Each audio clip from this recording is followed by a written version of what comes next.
Good morning, welcome back to my kitchen. Another episode of Science in the Kitchen. Like I said before, the worst cooking show on YouTube.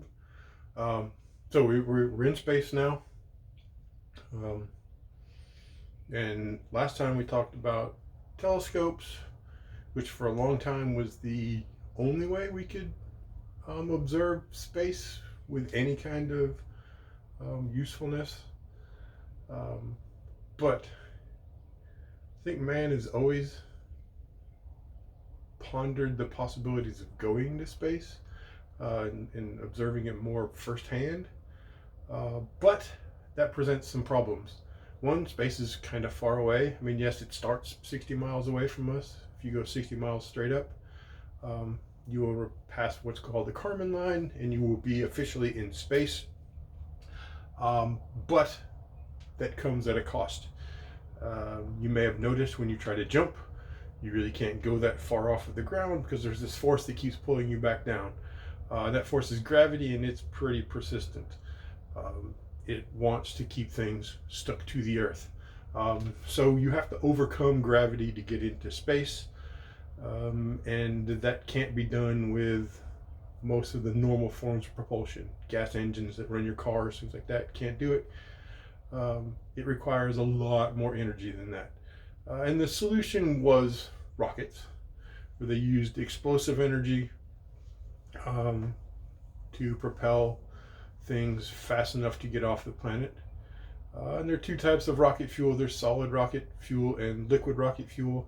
Modern rockets use combinations of both. Some other difficulties. One of the ingredients for fire, which you need to have to propel an object, is oxygen, and there's no oxygen in space, so they got around that by the fuel contains its own oxygen called oxidizers in it. But the big problem is you need to achieve what's called escape velocity. There is a speed where at that speed or above it you will overcome the force of gravity. Now for our planet, that escape velocity, now I purposely have it written in units that you won't understand.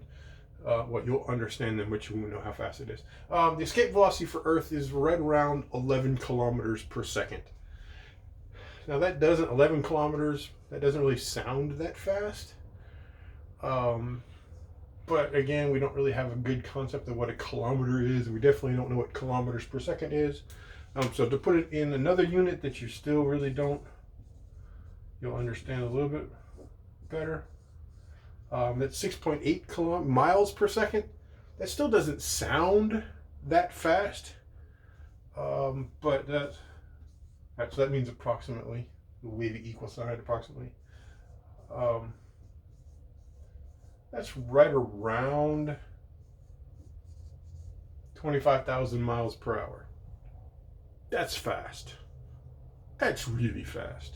So anytime you've seen rocket launches, those things are accelerating from 0 miles per hour to 25,000 miles per hour in a fairly short amount of time. Now once they get to space, they slow down because to orbit the Earth, it only requires about 18,000 miles per hour. But I don't know that you should ever say only 17,000 miles per hour in the same sentence, because that's still really fast.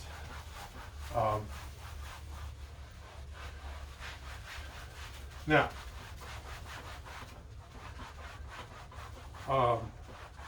anyone know what the first man-made object in space was? Ooh, trick question. Haha.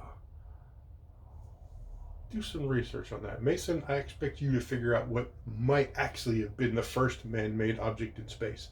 It isn't what the official answer is. The official answer in what year was this?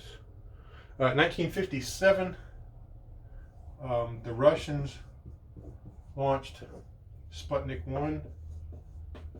1957, Sputnik 1 was a satellite that they sent up into space, orbited space. I didn't do a whole lot other than just send back radio signals, but it freaked out Americans because you could literally tune in a radio, pick up this signal as it went overhead, and that meant the Russians had something in space that we couldn't do. So that um, encouraged us to start looking into getting things into space also. And then in 1961, they went even farther. The Russians, and specifically this guy named Yuri Gagarin, the Russians became the first country, and Yuri Gagarin became the first person to be in space. First human being in space was Yuri Gagarin. Now, not long after that, we matched him. Alan Shepard became the first American in space just a few months after Yuri Gagarin. And then also, right around that time, U.S. President John F. Kennedy set a goal for the United States that by the end of the decade, so by the end of the 60s, the United States would put a man on the moon, kind of because it's there. And on July 20th, 1969, the Apollo 11 landed on the moon, and the first human beings set foot on another celestial body. So they made it in the 60s, but just barely. But they made it in the 60s. Over the course of the next 4 years, they went several more times. But one of the most exclusive clubs in the world are the people that have walked on the moon. It's a really, really low number of people. Right now, there are a couple of different types of things that we send into space. So satellites and space probes. Now, a satellite's technically any object that revolves around another object. So I have my board cleaner. This marker is technically a satellite of this bottle of Windex right now because it's revolving around it. Now it's not going to stay there because obviously I'm doing it, but that's technically a satellite. So satellites revolve around something. The moon is a satellite of the Earth. The Earth is a satellite of the sun. The sun and the whole solar system is a satellite of the center of the Milky Way. So satellites everywhere. Sputnik was a satellite. GPSs work off a satellite. The S in GPS is satellite. And then space probes. Probes are different from satellites in that probes are sent to a spot. Instead of revolving around something, they're sent to a location, and they're sent specifically to observe, make observations, and send back the data. We have sent probes to all of the planets in our solar system. We've sent probes to the sun. We actually have a probe now that has gone past Pluto, all right, I'm going to say left, but I don't know what direction it really went. And also what's left, right, whatever in space. On the left, and is now headed out of the solar system and out into deep space. Still impressively 40 years later, sending back radio signals of information that it is recording. Solar batteries, pretty impressive. But it's also taken 40 years to get out of our solar system because things in space are really far away. So that's a quick introduction to space travel. Key points: hard to get off the Earth. You have to go really fast, and to do that it requires a lot of energy. Rocket fuels are pretty much the only option right now. Looking into other ways.